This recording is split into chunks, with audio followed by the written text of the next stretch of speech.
안녕하십니까. 2023년 12월 9일 최병무 팩트 시작하겠습니다. 어제 조희대 대법원장 후보자에 대한 국회 임명동의안이 통과가 됐죠. 292명이 참석을 해서요.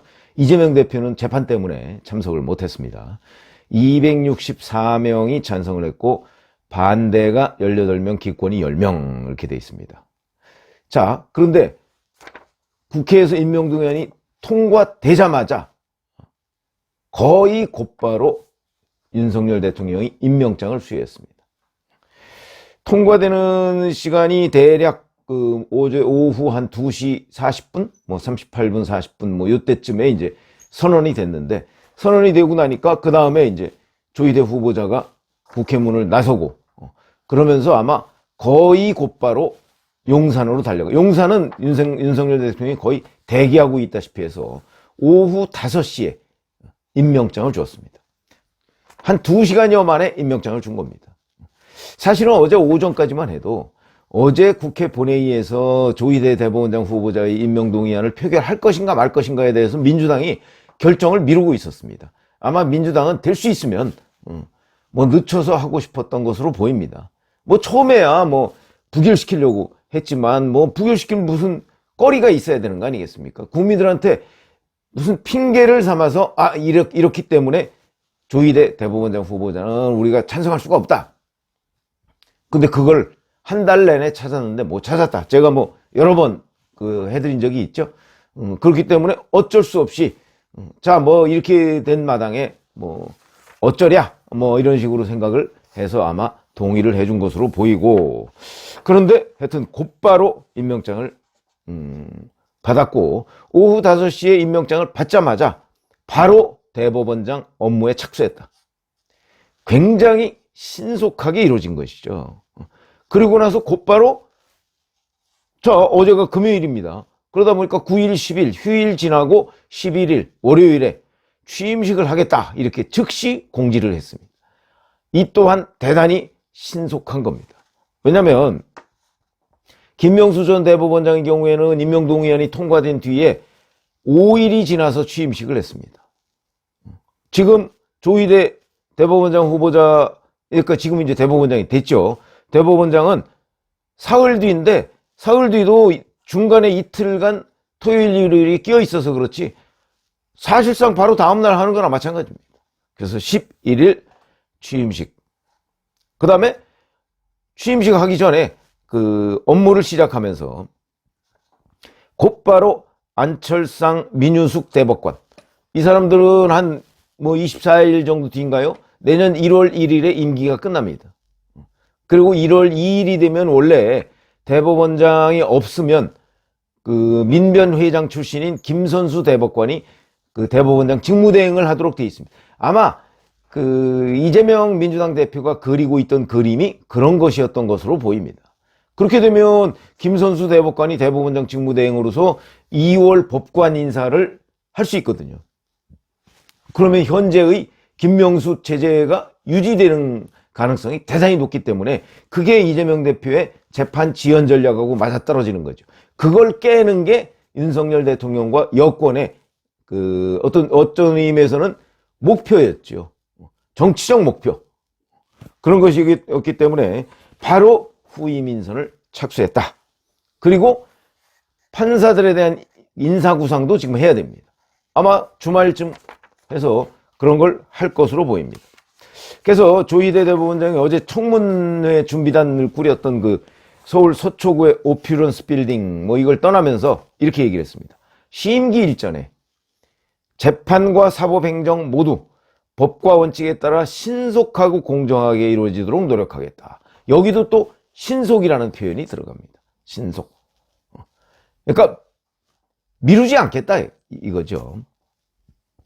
자, 그러면서 내일부터 당장 대법관 제청 절차를 진행하겠다. 그게 오늘입니다. 오늘 절차 진행하겠다 이거죠. 그리고 2시간 뒤에 어제 대법원이 대법관 제청 대상자 선정을 위한 천거 공고 이런 걸 해야 됩니다. 12일부터, 그러니까 본인이 취임하는 다음 날부터 18일까지.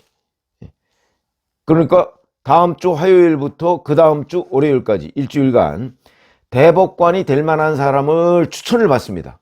뭐 추천받는 여러 군데서 추천받죠. 절차가 있습니다. 이 절차를 아무리 빨리 진행을 해도 그리고 국회에서 청문회도 거쳐야 되거든요. 그래서 청문회도 거치고 표결도 또 해야 됩니다. 이러다 보니까 아무리 빨리 진행을 해도 내년 3월 정도가 돼야 된다. 그러면 1월 2일부터 이제 2명이 공석이 되는 겁니다. 대법관 공석. 바로 어제부터 착수했다. 이것도 역시 신속 키워드하고 딱 맞아떨어지는 거죠. 자, 뭐 대법관은 이제 사실은 지난 박근혜 정부 때 임명된 사람들 있고 뭐 차례차례로 물러나고 그 뒤를 이제 문재인 정부 때 주로 임명을 했기 때문에 뭐 이른바 진보라고 하는 대법관들이 훨씬 많았었는데 이제 윤석열 정부 들어서 벌써 1년 6개월 정도 지났죠. 그러다 보니까 이제 중도 보수라고 하는 사람들이 이미 과반을 넘었습니다. 그러니까 이제 그걸 다시 지금 조희대 대법원장이 들어가고 이제 추천하고 뭐 어쩌고 하다 보면 이제 중도 보수라고 하는 사람 중심으로 그야말로 중도 성향의 대법관들이 이제 대부분을 차지할 것으로 보인다. 또 이제 제일 관심이 아마 이것도 주말을 통해서 구상을 할 걸로 보이는데 김명수 전 대법원장이 얘기했던 법원장 추천제 이거를 이제 손보기를 할 걸로 보입니다. 이게 이제 무슨 얘기냐면 그동안의 각 법원장은 대법원장이 임명했습니다. 그러다 보니까 대법원장의 각 지방법원 장악력이 높아지고 그 다음에 또 법원장도 당연히 그 조직 장악력이 높아지겠죠. 왜 그러냐? 이거는 그러니까 대법원장의 법원장 장악력인데 김명수 전 대법원장이 했던 법원장 추천제라는 건 뭐냐면 판사들하고 뭐 거기 이제 직원들하고 뭐 이런 사람들의 뭐 약간 인기 투표식으로 법원장을 추천하는 겁니다. 그래서 추천하면 그 중에서 대법원장이 뽑겠다. 그런데 이제 그 추천하는 과정에 대법원장이 뭐 개입했다 이런 논란도 있고 뭐 그러지 않았습니까? 이러다 보니까 법원장이 되려고 하는 사람은 판사로서 재판 업무를 성실히 또는 신속하게 재판 뭐 헌법에 있는 대로 뭐 그런 걸 해서 업무 실적을 뛰어나게 유지하는 게 중요한 게 아니고 이제 판사들한테 뭐 인기를 얻는 게 중요하다. 직원들한테. 그러면 어떻게 되겠습니까? 그렇게 되면 결국은 법원장이 직원들하고 화합하는 건 좋은데 문제는 그 사람들의 인기를 모으기 위한 여러 뭐 인기 영합적 무슨 뭐 복지 대책 뭐 이런 것들을 자꾸 약속을 하지 않을 수가 없습니다. 그 얘기는 곧 조직 장악력이 떨어진다. 그냥 우리가 시쳇말로 얘기하면 영이 안 선다. 영이 안 선다. 법원장의 영이 안 선다. 법원장이 뭐 판결에 개입하라는 얘기가 아니고 적어도 판사들에 대해서 신속하게 재판해라 이런 얘기는 할 수 있는 거 아닙니까? 아니면 뭐 장기 미제 사건 같은 거 이거 빨리 처리해라 뭐 이쪽으로 처리해라 저쪽으로 처리해라 이렇게 지시하는 게 아니기 때문에 그런 거를 할 수 있어야 되고 그럴 힘이 있어야 되는데 법원장 추천제라는 것이 그럴 힘을 떨어뜨리는데 오히려 기여를 했다 하는 것 때문에 이게 재판 지연의 근본적인 원인이다 뭐 이렇게까지 얘기하는 사람들도 있습니다. 이걸 개선해야 된다는 거죠. 조희대 대법원장이 청문회 때 이렇게 얘기했습니다. 이에 관해서 여러 폐단이 있다는 이야기를 듣고 있고 제가 들은 바로는 개선해야 한다는 건 다 같은 생각인 것 같다 이렇게 얘기를 했기 때문에 이 김명수 체제의 유산인 법원장 추천제는 뭐 확 뒤바뀔 것인지 아니면 뭐 일부 이제 뭐 보완을 할 것인지는 아직 이제 그거야 뭐 구상을 좀 해봐야 되겠지만 일단 손보는 쪽으로 갈 것이 거의 틀림없다 이렇게 보시면 되겠고요. 이 또한 재판 지연의 근본적인 원인이 되고 있다 뭐 이런 지적을 받고 있기 때문에 재판 지연 대책의 일환이기도 합니다. 재판 지연 대책 이거는 뭐 진짜 재판 지연과의 전쟁 뭐 이런 거를 할 수 있을 정도로 이제 조희대 대법원장이 역점 사업으로 추진할 걸로 보이는데 뭐 그 중에 예를 들어서 뭐 판사 증원 같은 것도 생각해 볼 수 있고요. 그 다음에 다음 주에 취임 나흘 뒤죠. 15일에 전국 법원장 회의를 연다고 합니다. 여기서도 재판 지연 대책을 논의하겠다. 이미 조희대 대법원장 후보자가 얘기했던 거는 장기 미제 사건의 경우 법원장은 지금 재판을 안 하는데 법원장이 직접 재판하는 것도 한번 검토해 보겠다. 뭐 이런 거거든요. 안 되면 법원장까지 투입해서 재판 신속하게 하겠다. 이런 얘기죠. 대단히 중요한 메시지로 보입니다. 판사들이 그렇게 되면 장기 미제, 자기가 장기 미제로 들고 있던 거 자칫 잘못하면 이제 법원장이 빼앗아다가 재판하는 이런 상황이 될 수도 있겠다. 그런 거죠. 자, 이런 뭐 국회에서 임명동의안이 통과되자마자 뭐 2시간 만에 임명장 주고 곧바로 업무에 착수하고 뭐 하고 지시하고 뭐 이런 것들. 이게 바로 뭐냐? 메시지입니다. 저는 메시지라고 봅니다. 거의 초읽기 수준의 신속함. 이거를 전국의 판사들한테 대법원장이 지금 이런 결기로 업무에 착수했다 하는 걸 보여주는 거라고 저는 생각합니다. 판사들도 의외로 눈치를 많이 본다. 뭐 이런 얘기를 제가 들은 적이 있는데 바로 그런 겁니다.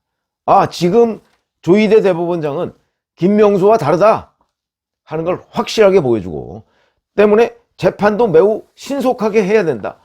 앞으로 신속하게 안 하면 여러 불이익을 받을 수도 있다는 암시를 지금 주고 있는 거다. 그래서 기다렸다는 듯이 신속하게 여권 전체가 지금 움직이고 있다는 거죠. 저는 이게 대단히 중요한 메시지라고 봅니다.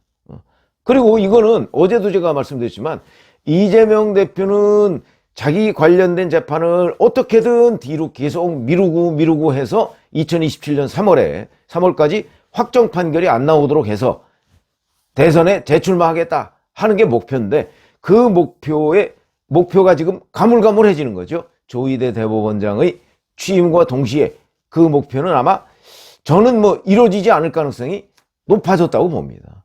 물론 이재명 대표가 또 어떤 꼼수를 동원해서 재판 지연 전략을 쓸지 모르지만 결국은 이제 신속한 재판을 하려는 조희대 사법부와 그 다음에 재판을 계속해서 끌려는 이재명 대표 측의 요 사건만 놓고 본다면 이제 수싸움이 되겠죠. 그런데 여하튼 지금 조희대 대법원장의 이런 여권과 조희대 대법원장의 신속한 지금 사법부 정상화 노력 이런 것들이 전국에 있는 판사들한테도 아, 이제 재판 신속하게 해야 되겠다. 법에 규정된 대로 신속하게 해야 되겠다라는 메시지를 주는 상황이 되기 때문에 앞으로 사법부가 많이 달라질 것이다. 그리고 이제 이걸 제가 이렇게 범위를 좁혀서 이재명 대표의 재판 리스크하고만 연관시켜서 본다면 이재명 대표가 목표로 했던 재판 지연 이거는 이제 무산될 가능성이 아주 높아졌다. 뭐 저희가 단정적으로 얘기할 수 있는 건 아니지만 앞으로 이제 뭐 여러 가지 뭐 수싸움이 있을 거 아니겠습니까? 근데 여하튼 이재명 대표가 2027년 3월에 대선에 재출마할 가능성이 아주 낮아졌다. 이렇게는 충분히. 왜냐하면 그게 재판에 의해서 막히는 거죠. 그 가능성이 아주 높아졌다. 이렇게 보시면 되겠습니다. 그러니까 재출마할 가능성은 낮아진 거죠. 그리고 신속한 재판이 이루어질 가능성. 뭐 그거는 뭐 엄청나게 높아졌다. 이렇게 보시면 되겠습니다. 고맙습니다.